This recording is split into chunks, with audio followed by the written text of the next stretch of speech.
Hey everybody, it's Roger, and I came across something that I don't know. I thought it was pretty interesting. I had a customer the last few years that did a lot of tree work for, and I noticed that he was in the neighborhood and hadn't seen him. He usually walked his dog, and hadn't seen him for a while. Had another customer I worked for, and I asked him, "Hey, have you seen so and so?" And he said, "No."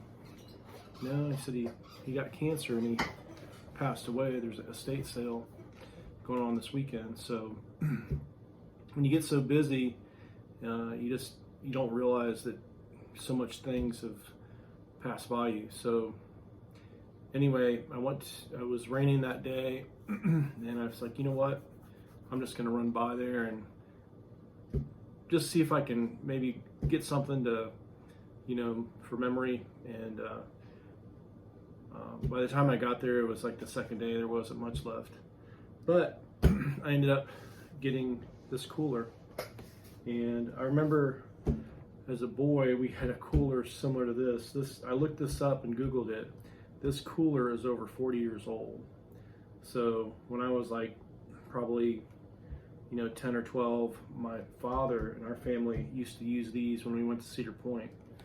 But check this out. This thing is 40 years old. It's an old Thermos Cooler, and it's still intact. It still has the latch still works. You got to kind of push down on it, but you kind of push down and then you lock it like that. It keeps it from coming apart. And it's all metal. You open it up, and very simple design. And it's pretty thin, but it's pretty much intact. And I just thought it would be really cool to have one of these old. It's kind of like a memorabilia thing to me. And they just don't make stuff like this anymore. It even has metal handles, and it almost looks like a bottle opener maybe right there. All steel rivets.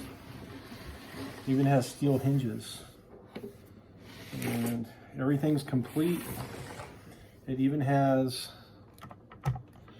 a little drain that's, I'm gonna have to put some lubricant on here because the whole thing's turning, but you turn this and it still has the drain plug. The only thing that's really seen better days is the bottom. I guess this plastic over time has chipped away, and you can see the styrofoam in here. But it's complete.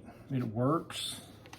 I was thinking about restoring it, and then I was thinking, well, maybe I should just leave it the way it is and maybe put a clear coat on it and use it in my truck, just for my daughter when we go to the park or something, just memorabilia. And I actually seen one of these online.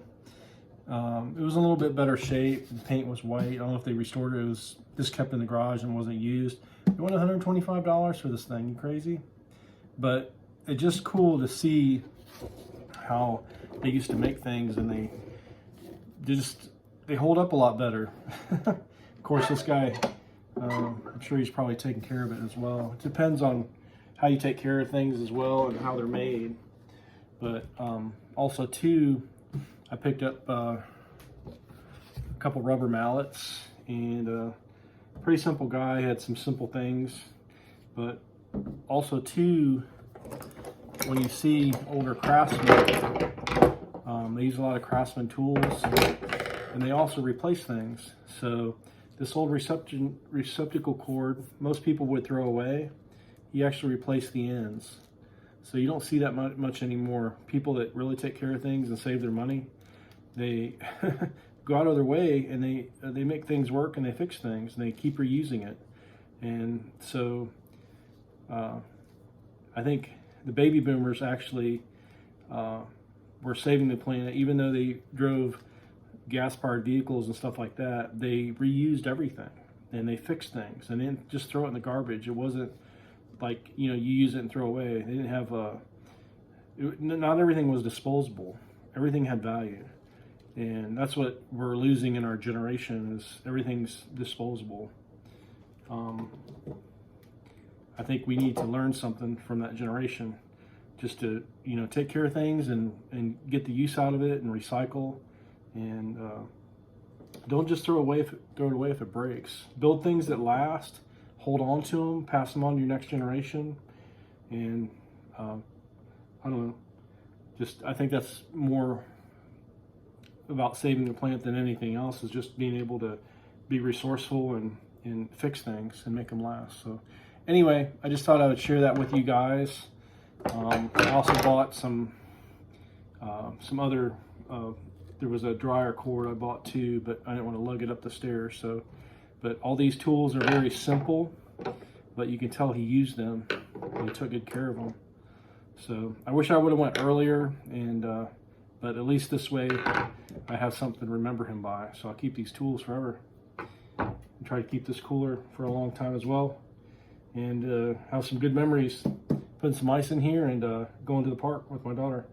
So anyway, this is Roger, with Roger's Reviews, and just a little trip down memory lane. When I was growing up, we had old coolers like this. So I'm going to start going to garage sales and picking up old things like this and either restoring them or just have them around for keepsakes, and explain to my daughter how things were built. So if you like this video, please crush the like button and subscribe, and we'll bring you more things that bring up the good memories of the past. Have a great day.